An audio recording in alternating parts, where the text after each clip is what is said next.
Okay, everybody. Welcome back to our daily dose of Chassidut and Chassidus. So what we saw last time was that we're looking at the passage in the Torah in which Hashem tells Moshe to tell the Jewish people to avenge the vengeance of Bnei Israel against Midian, and afterwards you'll be gathered to your people. When Moshe then repeats that command to the Jewish people, so he makes an interesting change. He says, avenge the vengeance of Yud Kei Vav Kei. So we then saw there are three questions. This is the way they work, these rabbis. They always begin things with a bunch of questions. Hopefully answer the questions at the end. Yeah. Oh, fourth. You're right. Oh my God. We'll come up with another question. So the three questions were that why is it that Moshe had to be the one who would fight the war against Midian? It could have been Yehoshua. Let him die. Let Moshe die already. The time has come. And then Yehoshua. That was question one. Question two was, what does this war have to do with the ultimate rectification of the soul of Moshe? Because we only die when we reach a certain stage of tikkun, of rectification. And the third question was, why is it that there is a change when Moshe says to the Jewish people, we're going to fight against Midian? So he doesn't say the vengeance of Bnei Israel, he says the vengeance of Yud Kei Vav Kei, of that name of God. And so somehow that eradicating Midian, fighting against Midian, is somehow the antithesis of Yud Kei Vav Kei. Midian and Yud Kei Vav Kei somehow are in polar opposites. So we're gonna. So those are the three questions. That's the fourth question. Okay, no, no question. Go ahead. Yeah. Yud Kei Vav Kei represents God's mercy. God already told Abraham, them that bless you will I bless, and your descendants after you, and those who curse you I will curse. Mm-hmm. Actually, Yitro was with Paro when Paro was so nasty to the Israelites, he said, let them go. And Enos said, too, let them go. And he had to run away to Midian because they were going to kill him. So he ran away from his friends. Okay, so in God's mercy, he promised already that your enemies will be destroyed. So it could very well be a link there. Yeah, we'll find out.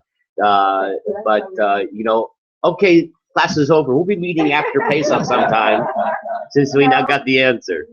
Okay, but that's very good to excellent. Wow, you got a Chassidic brain there. So okay, so we're now going to go. We actually started the chapter 2, and which was ending with the question of that Kabbalistic question about the connection between Midian, Shem, Yud, Kei, Vav, Kei. Okay, so if you're following in the Hebrew on page Nun Hey, and if you're following the English, so the English, we'll figure it out. Okay, so let's dig in. Okay, we'll start with where it says, we'll start with the second line there in Nun Hey at the top. From the fact that there's this detail, very specific, that there'll be a vengeance of Yud Kei Vav Kei against Midian.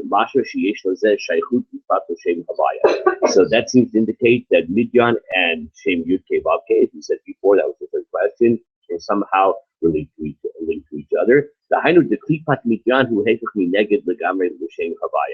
But somehow the klipa of Midian, klipa of course represents the force of concealment, the forces of darkness, forces of evil, that whatever Midian represents in terms of klipa, that is somehow the polar opposite of Shem Yud Kei Vav Kei. Okay.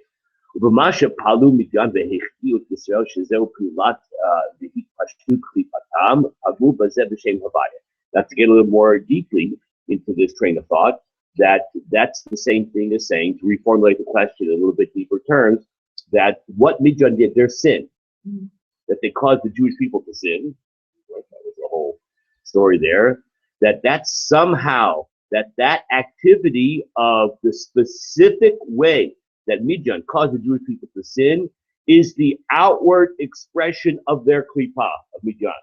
Okay?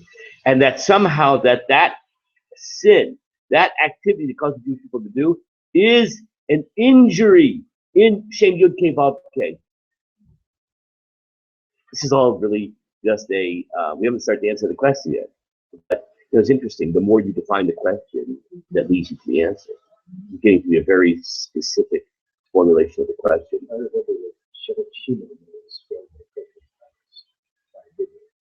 Well, we're going to find out. That's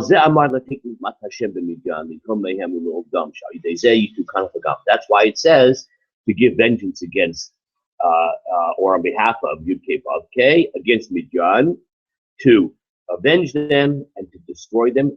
That through this there'll be a tikkun of the pagam, the tikkun of the defect in Shem Yud Kei Vav Kei. V'lichora ein ze muvan. Ma'u etzem ha-mineged b'Midian l'shem havaya ad shamar ze l'tikkun l'Hashem. V'lichora ma sheyachol liyot pagam b'shem havaya hu yoter me'hashiva umot. This is really getting to a deep idea. Everybody ready? Okay.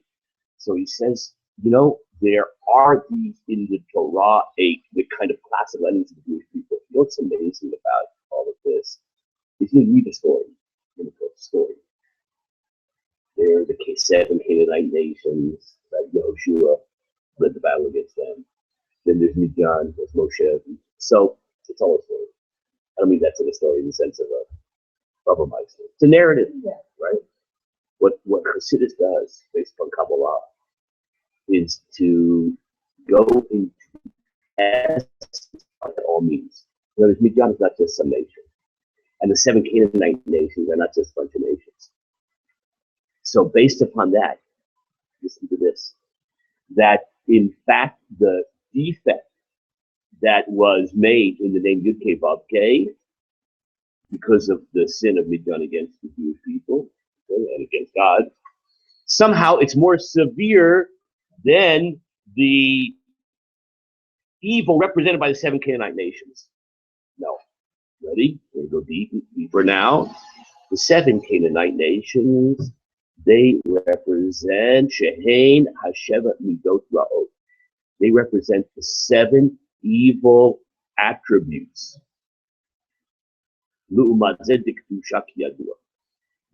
Everything exists in the world in polar opposites. Everything is polar opposites. This opposite that. Now, let's talk Kabbalah. You have the 7 attributes, the 7 lower sphirot. The 7 lower sphirot are what we would call in terms of human personality, the emotional characteristics of our personality. So we have the Chochmah Bina Da'at, right? That represents the 3 higher sphirot, or in our personality, the intellectual characteristics. We're all experts in this thing, right, in Tanya. And then the 7 lower, that's the Chesed, Gvura, Tiferet, Netzachot, Yesod, Malchut. Those are the so-called emotional attributes.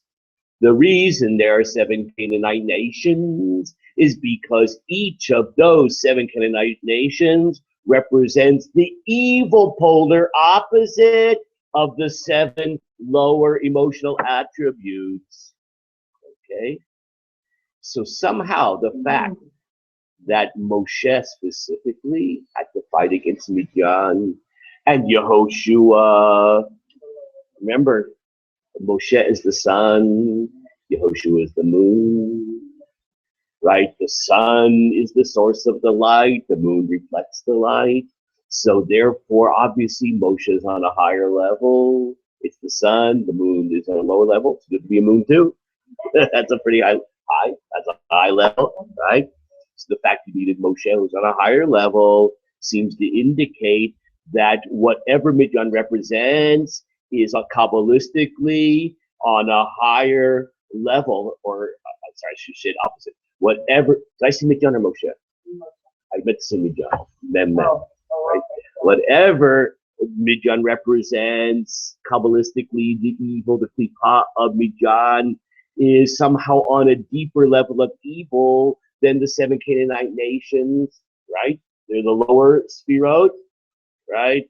The evil part, the evil, and then Midjan is somehow different because, like by inference, because Moshe was needed to get that. Yeah. You need to get somehow a higher level of tikkun to get at Midjan.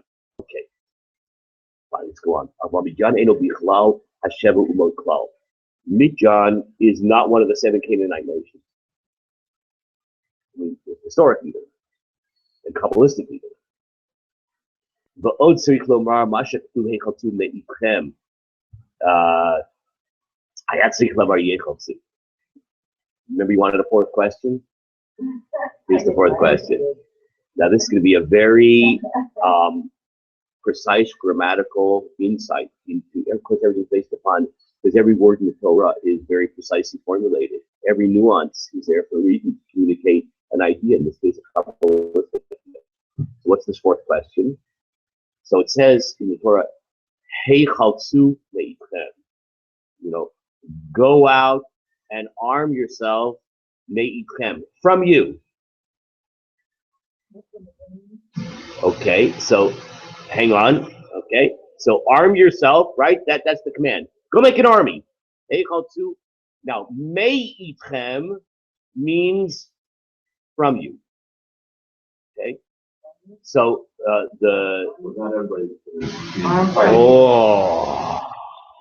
did you read ahead? You cheated. So it should really say Yechaltzu, let there form an army, let there be armed. Why? So you just play the question. It says arm, get armed, make an army. Yechaltzu. That's a direct command to everybody. Yechaltzu. Arm yourselves. So, mashma kulchem, that grammatical form implies everybody get out your big guns, right? And report for duty. But the fact that the Torah says from you, so from implies, from you means a subset. So there's an internal grammatical inconsistency, right? The Heichaltu mitchem, it's like an oxymoron. Heichaltu means everybody report for duty. Meitchem means only some of you. Uh-oh. As a matter of fact, the Torah says that explicitly, it wasn't everybody. Not everybody goes and gets their gun and shows up. It's not Andy, get your gun and everybody show up, right? It is 1,000 from each tribe. The Torah says explicitly. I understand.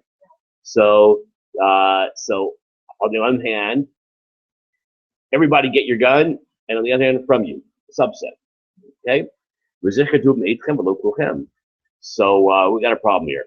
That's why the grammatical form should have said, let there be rallied from you, right? Not you rally, but let there be rallied. The people who are going to serve in the army. Not you all. Okay. Below Heichaltu Tamashmi Shekayel Palut Associate Heichaltu we use Darzu the Milchama. The Gama Shektu Acharichet El Kamatel, the Kol Matot, the Zamalay learn the Kol Matot. And then he adds a sub question to this, which is along the same line. We'll call it 4A. I want to make sure we have 4 questions. We'll call it 4B, whatever. Okay. So after where it says 1,000 for each tribe, the Kol Matot B'nai Yisrael. For all the tribes, more grammatically speaking, should have said mikol, from all the tribes. Not lichol, to all the tribes, but may. May always means a subset. From, right? 1,000 from each tribe. Not li, not for. Okay. So that was a really sort of a subset of the 4th question. If you're cautious, we got 4 questions here. Okay. Everybody ready? Chapter 3. We are moving along. By the way, I looked online this morning because it's just such a hassle to all this paper. So I thought, it's a beautiful book and it's 32 pages. That's a substantial book. And it's all been translated into English. It's online. The English you can get for free. So, if you print it. And so if you want to print, by the way, if you have any youngsters at home, it's right on the Chabad website. I would like it if you print your own copy. LA safe me from doing it. And where do you get it? Yeah, if you go if you go at the top of the page, you see it says Chabad.org, hyphen library, hyphen or slash back, whatever that's called. And where do you find the book? So yeah, so you can print this online, just like this where I got it, right? And then the Hebrew, I actually ordered for myself a copy this morning, okay? Because there's a website that's called HebrewBooks.com. Have you ever heard of this? It's a free, unbelievable, online. You don't need to have any sign up or code or anything. Thousands and thousands and thousands of Jewish books that have been scanned on this. If you go in there, you can like any kind of book you want, and it's there, and then you can get to a certain page. You can search for a local word or whatever it's called. You don't have to buy anything. It's amazing. And so that's what I got this from. So I ordered myself this, right? Of course, you can do that too if you want to. It was weird. It was like I had to like ask myself whether I should do it. It was $5 for the book. It's not okay. $5. I could handle it, whatever. So I won't eat breakfast today. I'll skip Starbucks for a couple of days. I don't go to Starbucks. I don't. So in any case, so then I ordered it, and then you got to put all your information, and then there's the surprise. $13 for shipping. So then I thought, you know what? I like Chabad. I want to support them, so I'll give them $18. Hi, $13. So in any case, you could do that too if you want to. But then the English book is also you could order, except for the weird thing is that when I pushed the link on ordering the book, I was just curious to see what it cost. So it wouldn't go anywhere. And then I went onto the website of their publishing company, didn't list the book. So maybe I had a print. I don't know how to talk to Rabbi about it. Maybe I had a print. Okay. Oh my God! I thought we were just talking about my ordering the book. Is that what we're here for? Okay, let's go on. I'm ready for this. That the idea of midyan, that word, is related to the word madon. Madon is the word in strife, people quarreling with each other. Midyan, madon, same word. In strife from everybody. So now we're getting towards the answer.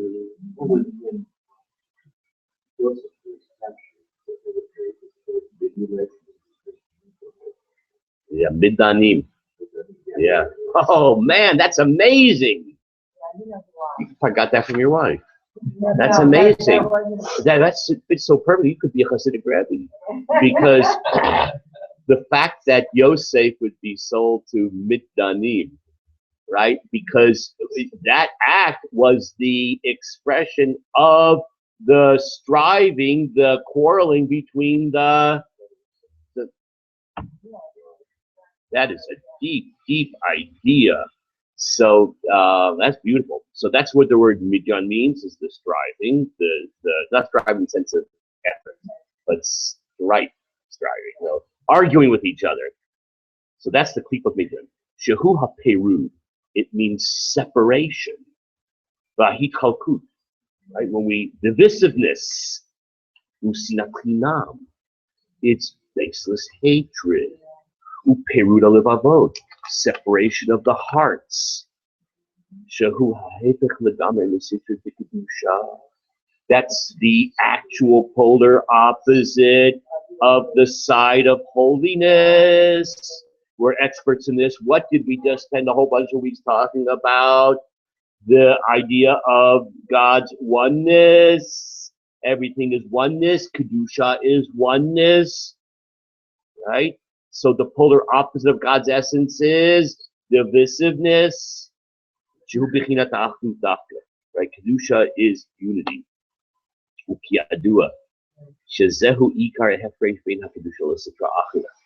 This is the essence of the difference between holiness and sitra achra, the other side, the polar opposite of holiness. That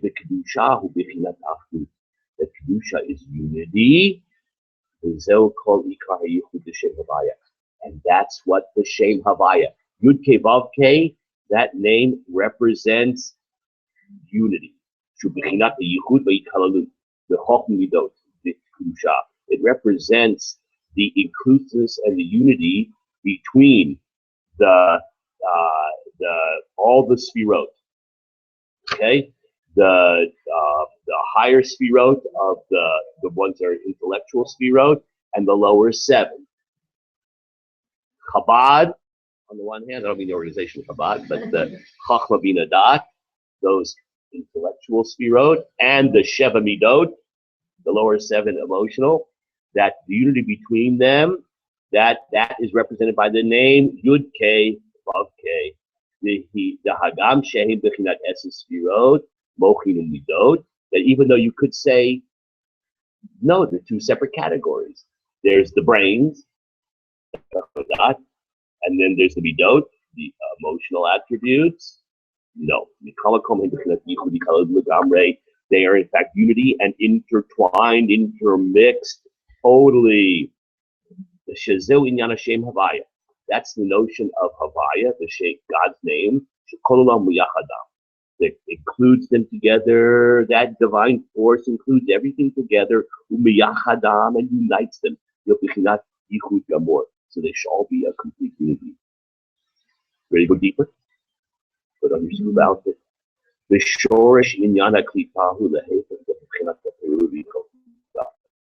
The very root of klipa, of evil, is the opposite. If holiness is unity, then the opposite, the darkest klipa, force of concealment, of evil, separation, division.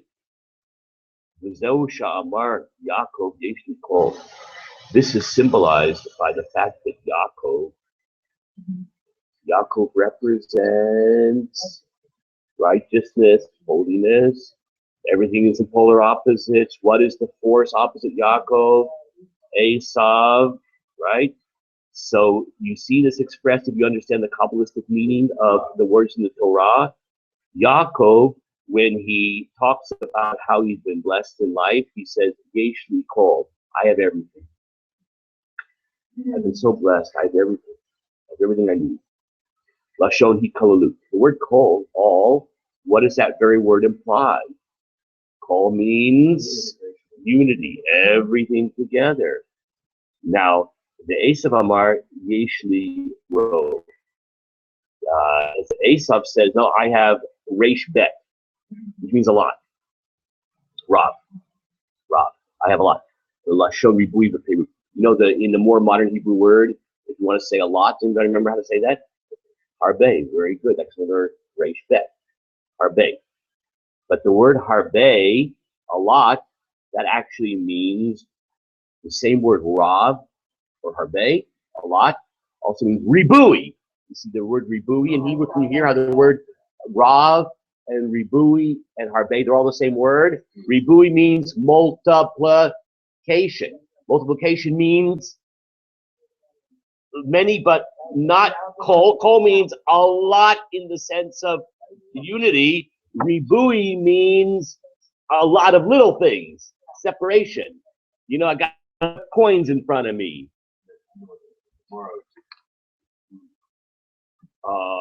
It actually, the both means to include. I think you're thinking of something else. Ribui means to include, means to expand. You made me think of Lema 8. Lema 8 means to, you know, we'll have to look it up. Ribui means to include. So, but whatever, we'll look it up. Okay, we know the point in fighting in front of a million people are listening to this year right now. Upeirut. Okay, so okay, you know what? We'll have to pause here. And on that note, really we're going much more deeper into language here in the Kabbalistic ideas. We will continue next week. And the doc is here. We got to stop learning Chassidus. The Litbach came. Okay, we'll see you next week, everybody.